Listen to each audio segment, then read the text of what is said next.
नमस्कार मंडळी, आज आपण करतोय मस्त अशी मुळ्याच्या पानांची भाजी. चवीला अतिशय मस्त लागते, करायला तेवढीच सोपी आहे. चला सुरुवात करूया. यासाठी मुळा आणल्यावर त्याची पानं काढून घ्यायची आहे. आता माझा मुळा कवळा आहे, त्याची पानं पण फार जून झाली नाही आहे. त्यामुळे काय केलं, आपण मुळा सोलून घेतला आणि धुवून घेतला, त्यानंतर त्याला चिरून घेतला आहे. 5 मुळे होते, त्यापैकी 2 मुळे चिरून घेतली.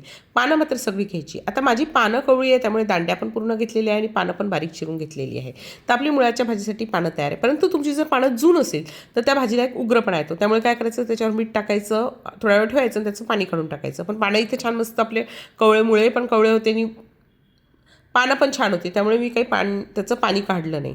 त्यानंतर कढईमध्ये तेल गरम करायचं. तेल गरम झालं की मोहरी घालायची. मोहरी तडतडली की आपण त्यामध्ये उभी चिरलेली हिरवी मिरची आणि बारीक चिरलेलं लसूण घालायचं आहे. आता हा परतला गेला की त्यामध्ये चिरलेले मुळे घालायचे. यामध्ये 2 मुळे घातलेले आहेत मी आणि थोडीशी हळद घालायची. एक झाकण ठेवून एक वाफ काढून घ्यायची. मुळे शिजायला फार वेळ लागत नाही. तर आपला मुळा शिजलेला आहे बघा आणि त्याला फार शिजायला वेळ लागत नाही किंवा त्याला ओव्हर कुकही करायचं नाही. त्यामुळे मुळे शिजले की त्यामध्ये आपली पानं घालून घ्यायची आहे. पानं आपण सगळी घालून घेऊया आणि मस्तपैकी भाजी परतून घेऊया. आता झाकण न ठेवता आपल्याला ही पानं छान परतून घ्यायची आहे. आता भाजी थोडी खाली बसली की त्यानंतर आपण त्यामध्ये मीठ घालायचं, म्हणजे आपला मिठाचा अंदाज चुकत नाही. आणि समजा तुम्ही भाजीचं पाणी काढलं असेल, जून पानं असेल, तर मिठाचा अंदाज त्यानुसार बदलून घ्यायचा. त्यानंतर थोडीशी हळद घातली आणि थोडीशी धना पावडर घातली. बाकी आपल्याला मसाले घालायची गरज नाही यामध्ये.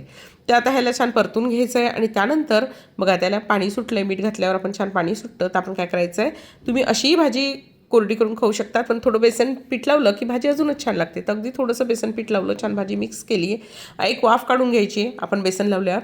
आणि तुम्हाला जर भाजी खूप कोरडी वाटत असेल तर पाण्याचे 1-2 हपके मारायचे. जेणेकरून काय होतं, भाजीचं बेसन पीठ जे आहे ना व्यवस्थित शिजून येतं. मी सुद्धा पाण्याचा हपका मारला आणि 2 वेळा वाफ काढून घेतली की आपली मस्त अशी मुळ्याची भाजी तयार होते. आणि अशी ही भाजी नक्की करून बघा.